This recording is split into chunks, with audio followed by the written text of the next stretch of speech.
గతంలో ఎంపీటీసీగా చేసిండు, మళ్ళీ ఇప్పుడు సర్పంచ్ అభ్యర్థిగానైతే బరిలో నిలబడుతుండు. రాంపూర్ యువ నాయకుడు. ప్రజల నుంచి ఎట్లాంటి స్పందన వస్తుంది? మరి స్వతంత్రం వచ్చిన 78 ఏళ్ల నుంచి ఒక గ్రాడ్యుయేట్ అనేటోడు నామినేషన్ దాఖలు చేయలేదు మా ఊర్లో.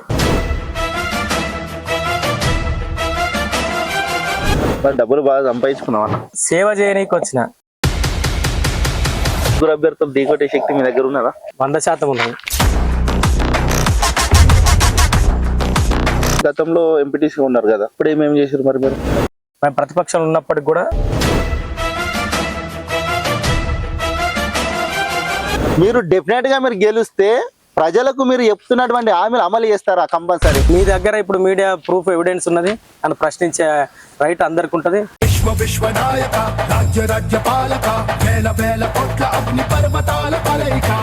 హాయ్ హలో వ్యూవర్స్, నేను మీ మేరుగు రాజేష్. మనతో పాటు నంగునూరు మండల రాంపూర్ యువ నాయకుడు, గతంలో ఎంపీటీసీగా చేసిండు, మళ్ళీ ఇప్పుడు సర్పంచ్ అభ్యర్థిగానైతే బరిలో నిలబడుతుండు. ముందుగానైతే అన్నకైతే వెల్కమ్ చేద్దాం. అన్న నమస్తే అన్న. నమస్కారం. బాగున్నారా? బాగున్నాం అన్న. బాగున్నారా? బాగున్నాం. ఎట్లుందన్న ప్రచారం? మంచి సాగుతుందా? మరి సాగుతుంది ఇక ప్రచారం సాగుతుంది. ఎట్లా ప్రజల నుంచి ఎట్లాంటి స్పందన వస్తుంది? మరి మా ప్రజలు ఒక యువ నాయకత్వానికి పెద్దపీట వేయాలనుకుంటారు. స్వతంత్రం వచ్చిన 78 ఏళ్ల నుంచి ఒక గ్రాడ్యుయేట్ అనేటోడు నామినేషన్ దాఖలు చేయలేదు మా ఊర్లో.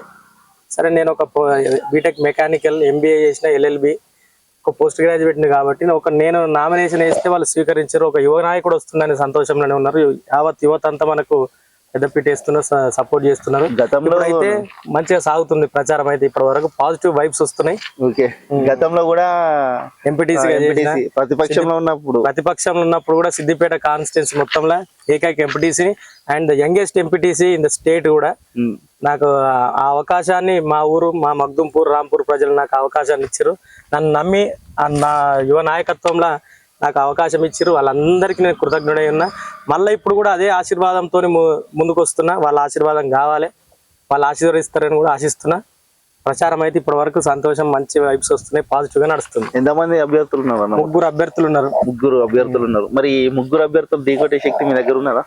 100% ఉన్నది.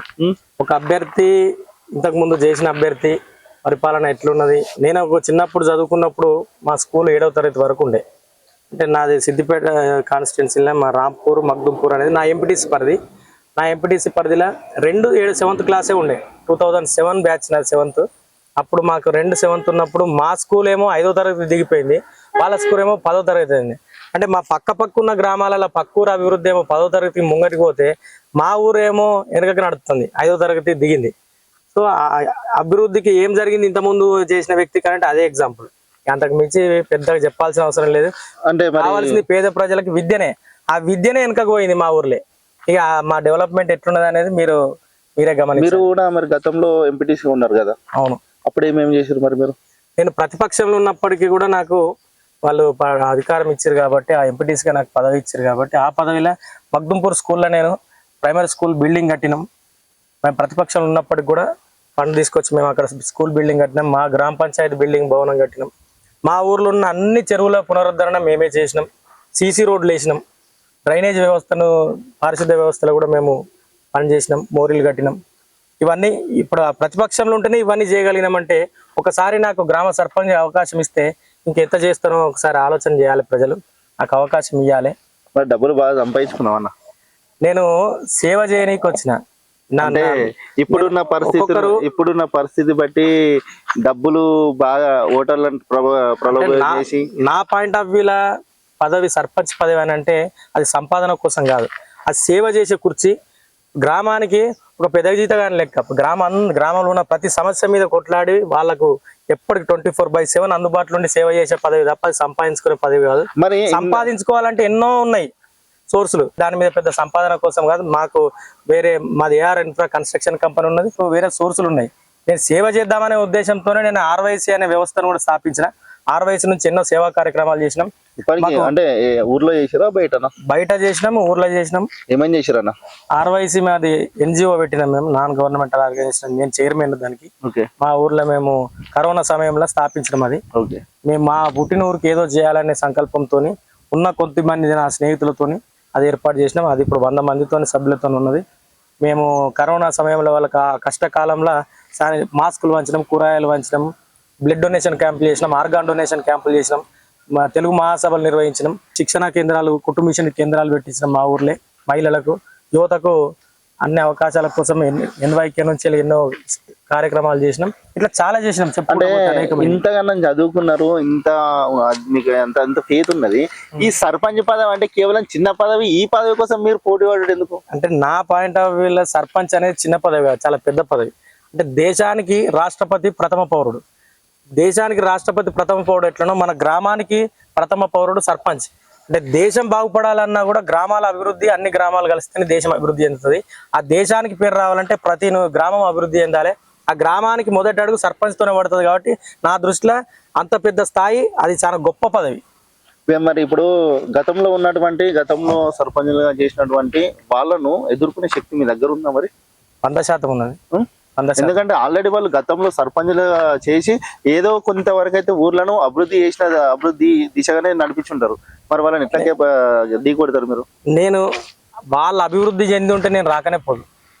వాళ్ళు అభివృద్ధి చెందితే మా గ్రామం మంచి స్థాయిలో వాళ్ళకి ఇచ్చిన అవకాశాన్ని వాళ్ళు సద్వినియోగం చేసుకొని అన్ని మౌలిక వసతులు ఇచ్చి మా ఊరిని అభివృద్ధి దిశగా తీసుకుపోయేది ఉంటే నా అవసరమే ఉండదు.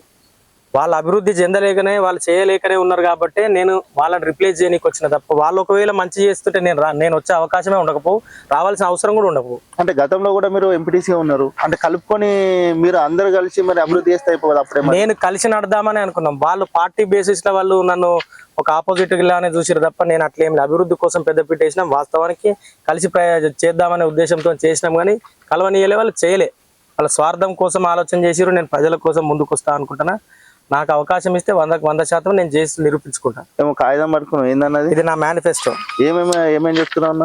అంటే ఈ మేనిఫెస్టోలు ఏంటంటే ఏడికి పోయినా ఎవరిని ఇంటర్వ్యూ చేసినా ఇదే చూపెడతా ఉన్నారు. ఈ మేనిఫెస్టోలు నేను ఇట్లా చేస్తా, అట్లా చేస్తా అని చెప్తున్నారు.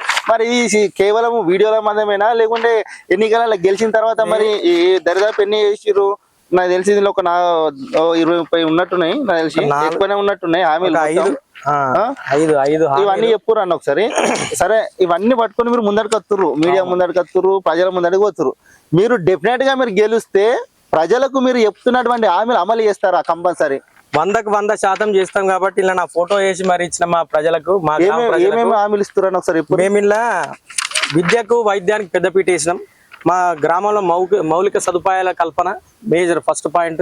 తర్వాత మా విద్య, మా స్కూల్ని తిరిగి మేము 7వ తరగతికి తీసుకొచ్చి పిల్లలకు నాణ్యమైన విద్యను అందించాలి, అది సెకండ్. మా ఊర్లో ఇప్పటి వరకు 24 గంటల వైద్య సదుపాయం, ఒక RMP డాక్టర్ కూడా లేడు. 24 గంటల వైద్య సదుపాయం మాకు పిల్లలకు బేసిక్ జ్వరం వచ్చినా, దగ్గు వచ్చినా, సర్ది వచ్చినా ఆ చిన్న దానికి కూడా పక్కూరికి పోకుండా మా ఊర్లోనే వైద్య సదుపాయం అందించాలనేది థర్డ్. సహకార సంఘాలు ఏర్పాటు చేసి పిల్లలకు యువతకు వాళ్ళకు ట్రైనింగ్ సెంటర్లు పెట్టి, ఒక లైబ్రరీ పెట్టి వాళ్ళని చెడుదారులకు పోకుండా వాళ్ళ జ్ఞానం పెంపొందించే దిశగా మేము ముందడుగు వేయాలనేది ఒకటి. ఇవి మేజర్ పాయింట్లు. దీనికి పెద్దగా వాళ్ళ కోట్ల రూపాయల ఫండ్ ఏం అవసరం లేదు.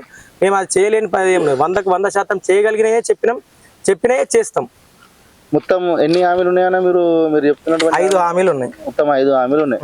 సరే అన్న, ఇప్పుడు మీరు ఊరిని డెవలప్ దిశగా తీసుకుపోతా అంటారు. సరే, నీకు గ్రామ పంచాయతీ నుంచి వచ్చే డబ్బులు కూడా నాకు అంత అవసరం లేదు, నేను యువకుడిగా స్వచ్ఛందంగా ముందరికి వస్తున్నా అంటారు. మరి ఒకవేళ మీరు గెలిచిన తర్వాత గ్రామ పంచాయతీకి వచ్చే నిధులను అంటే ఏ రకంగా మీరు ఖర్చు చేస్తారు? నేను వాటి కోసం మేము సొంతంగా అప్లికేషన్ డెవలప్ చేద్దాం అనుకుంటున్నాం.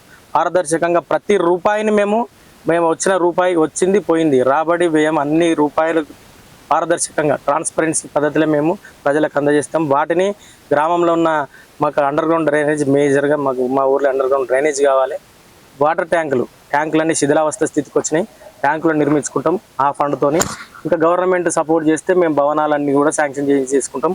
మేజర్గా మాకు వచ్చే ఫండ్తోని గ్రామ పంచాయతీతోని ఆ మురుగు కాలువలు వాటిని పునరుద్ధరణ చేసుకుంటాం, నీటి వ్యవస్థ చేసుకుంటాం. ఇవైతే మేజర్ సమస్యలు ఇవి ఉన్నాయి. అవి మొత్తం మీద గెలిస్తే ఇవన్నీ హామీలని నెరవేరుస్తా అంటావు. మరి ఒకవేళ గెలిపోవటము సహజము, గెలవకపోతే ప్రజల తరఫున ఉంటావా, మళ్ళీ సైలెంట్ అయిపోతారా? నాకు ఎలాంటి పదవి లేనప్పుడే నేను చెప్పిన, మీకు ఇంతకు ముందే చెప్పిన, నేను ఒక సంస్థతోని సేవ చేసిన అని. సేవ చేయడం అనేది నేను ఫిక్స్ అయిన, ప్రజలకు అంకితమై సేవ చేస్తా అని ఫిక్స్ అయినప్పుడు పదవి ఉన్నా లేకున్నా చేసినా ఉంటే నాకు కొంచెం బలం తోడవుతుంది అనే తప్ప నేను ఓడిపోయినంత మాత్రాన నేను సైలెంట్ అవుతాను. ఎందుకంటే ప్రజలు నన్ను నమ్మి చిన్న వయసులో నాకు అవకాశం ఇచ్చి ఎంపీటీసీగా దానికి పవర్ లేకపోయినా కూడా నాకు గౌరవం దక్కింది. ఆ గౌరవంతో ఇప్పుడు కొంచెం ముందుకు వచ్చిన, నాకు పవర్ ఇస్తే నేను చేసి నిరూపించుకుంటా. సో గెలుపు ఓటములు సహజం. ఇప్పుడు ముగ్గురు కాదు 10 మంది ఉన్నా కూడా గెలిచేది ఒక్కటే క్యాండిడేట్. గెలిచినా ఓడినా ప్రజల వైపే ఉంటా. అప్పుడు ఇటు సైడ్ నుండి డెవలప్మెంట్ చేస్తా, అప్పుడు ఓడిపోతే ప్రజల వైపు నుండి కొట్లాడతా. ఇప్పుడు మీరు ఇన్ని హామీలు చెప్తారన్నా, ఓకే, ఇవే హామీలు మీరు గెలిచిన తర్వాత ఒకవేళ మీరు అమలు చేయకపోతే పరిస్థితి? మీ దగ్గర ఇప్పుడు మీడియా ప్రూఫ్ ఎవిడెన్స్ ఉన్నది, ఈ పేపర్ కూడా మీరు దగ్గర భద్రపరచుకోవచ్చు. రేపు పొద్దున వచ్చి మళ్ళీ మీడియా ఇదే ప్రజలకు ఈ మీడియా ముందుకు వచ్చి నన్ను ప్రశ్నించే రైట్ అందరికి ఉంటుంది. 100% నాకు 1 సంవత్సర టైంలో ఏమాత్రం మార్పు లేకపోతే నేను రిజైన్ చేస్తా. కంపల్సరీ, డెఫినెట్ గా కంపల్సరీ రిజైన్ చేస్తా. రైట్ అన్న, చివరి ప్రశ్న, మీరు రాంపూర్ గ్రామ ప్రజల నుంచి మీరు కోరుకుంటున్నది ఏంటిది? రాంపూర్ ప్రజలు నన్ను ఆశీర్వదించుర్రి. ప్రతి ఒక్కరికి నమస్కారాలు తెలియజేసుకుంటూ నేను ఒక విద్యావంతునిగా, యువకునిగా మీ ముందుకు వస్తున్నా. మీ బిడ్డగా, మీ అన్నగా, మీ తమ్మునిగా మీ ముందుకు వస్తున్నా. నన్ను ఆశీర్వదించి ఒక్కసారి చదువుకున్న యువకునిగా నాకు అవకాశం ఇస్తే గ్రామాభివృద్ధిలో నేను పాల్పంచుకుందాం అనుకుంటున్నా. ఆ గ్రామ అభివృద్ధి కోసం మీరు మీ ఓటును డబ్బుకో మధ్యాహ్నకో కాకుండా ఒక చదువుకున్న యువకునిగా నాకు అవకాశం ఇస్తే నేను 100% నేను నా మాట నెరవేర్చుకుంటా. నేను గ్రామాన్ని అభివృద్ధి చేస్తాను. మీ అందరికీ ప్రతి ఒక్కరికి మరొకసారి తెలియజేసుకుంటూ కత్తెర గుర్తు కోటేసి భారీ మెజార్టీతో గెలిపేయాలని ప్రతి ఒక్కరికి నమస్కరించి చేతులు జోడించి విజ్ఞప్తిస్తున్నా. మీ నితిన్ కుమార్.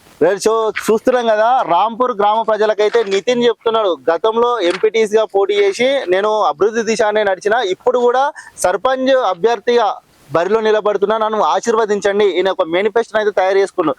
ఏంది ఈ మేనిఫెస్టోలో ఉన్నటువంటి హామీలను నేను నెరవేర్చకపోతే, సంవత్సర కాలంలో గెలిచిన తర్వాత నేను రిజైన్ చేస్తా అని చెప్పి స్వచ్ఛందంగా చెప్తున్నాడు. మరి చూద్దాం, గతంలో ప్రతిపక్షంగా ఉన్నప్పుడే ఎంపీటీసీగా గెలిచి చాలా కార్యక్రమాలు చేసిండు. మరి ఇప్పుడు అధికారంలో ఉన్న ప్రభుత్వం మరి అభివృద్ధి దిశగా ఆలోచించి ప్రజలు ఓటేస్తారా, లేదా మందుకు డబ్బుకు బానిసలై ఓటేస్తారా?